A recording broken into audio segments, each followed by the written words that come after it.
So ayun mga kababayan, magandang umaga, magandang gabi, magandang hapon, magandang tanghali kung saan man kayo ngayon. So ngayon po mga kababayan, meron lang po tayong i-share po sa inyo na naturang balita na kung saan sabi ng People's Tonight News no or page ay si BP Sara umiskirierda na rin ng Pilipinas pagsibat ni Digong. Ng Pinas pagsibat ni Digong. So actually mga kababayan, sa madaling salita sa mga hindi nakakaintindi, according dito sa post ng People's Tonight, no, ito po ay nagbe-base lang tayo sa kanilang post. Hindi po tayo gumagawa ng kwento at hindi po tayo nag-iimbento ng kwento. People's Tonight po yan. Sinishare lang po natin. Sa mga nakaraang araw mga kababayan, ang nabalitaan ninyo na si dating Pangulong Duterte ay umiska po no or sumibat nga ito papuntang Hong Kong dahil sa kasabay ng paglabas daw di umano ng warrant of arrest ng ICC, lumipad daw po itong si Duterte. Ayan yun po, si Digong, lumipad sumakay ng eroplano papuntang Hong Kong. At eto nga, sumunod daw pala ang kaniyang anak na si Vice President Sara Duterte papunta din ng Hong Kong.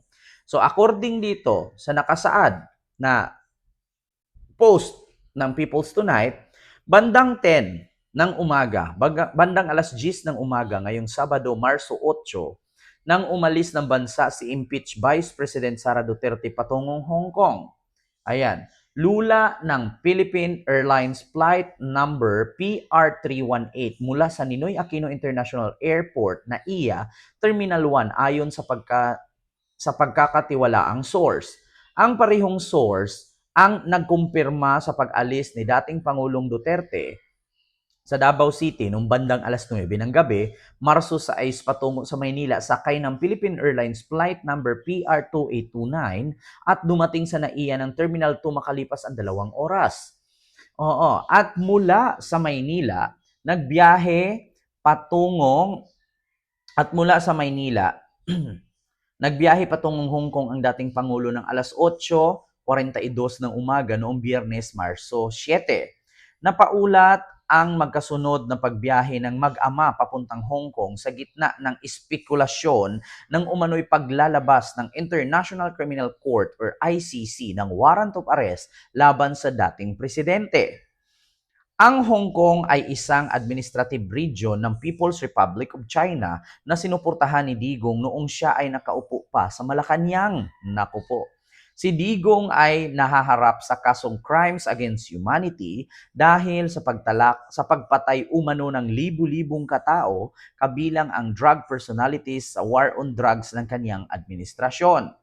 Una nang napaulat na kasama rin sa iniimbestigahan ng ICC si impeached Vice President Sara Duterte matapos ituro ng dating pulis at self-proclaimed Davao Death Squad member na si Arturo Las Cañas sa pagpapatupad umano ng malawakang pagpatay sa mga hinihinalang kriminal sa Davao City noong alkalde pa ito ng syudad. Kabilang ang akusasyon ito sa artikulo or sa articles of impeachment na inihain ng Kamara laban kay impeached Vice President Sara sa nakatakdang litisin ng Senado sa Hulyo ngayong taon. So ito po mga kababayan, pakita ko po sa inyo yung aking binasa. Ayan po ang post ng People's Tonight. Ayan, People's Tonight post po yan at ito po ang kanilang pinost na picture. BP Sara umiskierda na rin ng Pinas pagsibat ni Digong.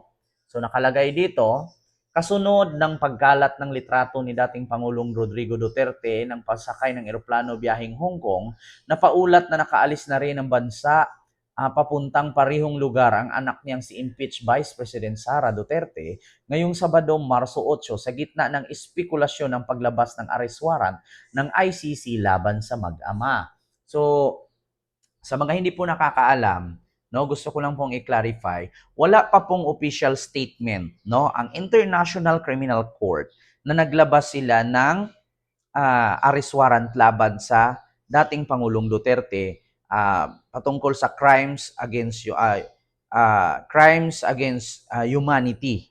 Kasi sinampahan po at guilty po ng crimes against humanity ang dating Pangulong Duterte sa International Tribunal or sa People's Tribunal sa korte ng ibang bansa sa naturang inihain nga ito ng ano. So ito po yung video mga kababayan na kung saan inakusahan po ng guilty, no?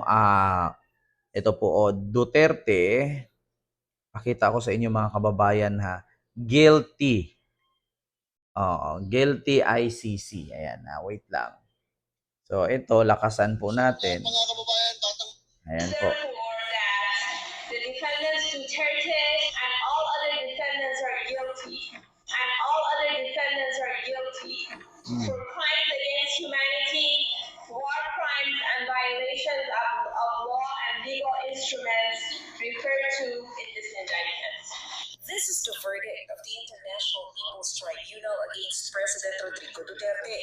Based on the testimonies presented before the court, the president is guilty of human rights violations in line with the alleged extrajudicial killings in relation to his campaign against illegal drugs and political persecution of some activists. Therefore, that Ayan po. the defendants Duterte and all other defendants are guilty. And all other TV5 defendants News are po guilty iyan. for crimes against humanity, war crimes, and violations of law and legal instruments referred to in this indictment. This is the verdict of the International People's Tribunal against President Rodrigo Duterte.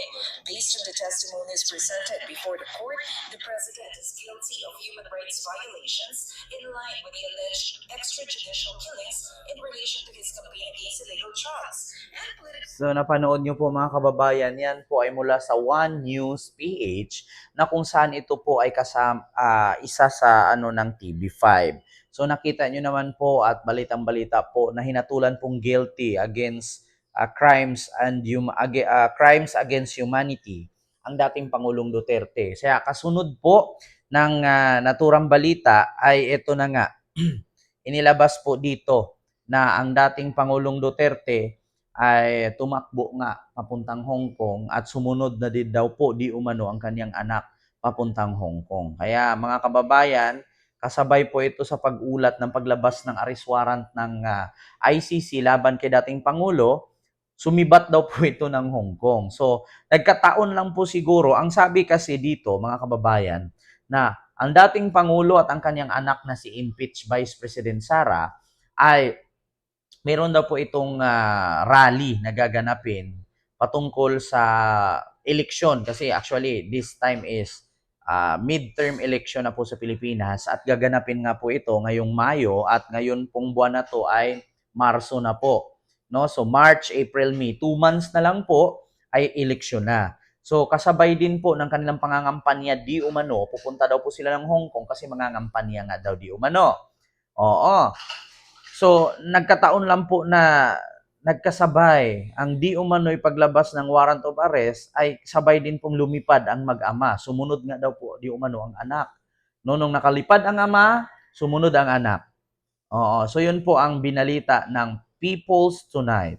So ako lang po ay nagbe-base lang po sa naturang news at naturang post ng itong People's Tonight page, no? So hindi po tayo gawa-gawa ng kwento at hindi po tayo tawag dito, imbento ng kwento. May binabasihan po tayo sa tinatawag na People's Tonight page. Ayan.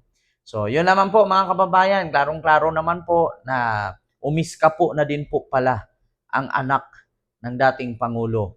Lumipad din, sumunod din palang lumipad patungong Hong Kong. So, yun lamang. Maraming salamat and see you next vlog. God first. Thank you. Bye-bye.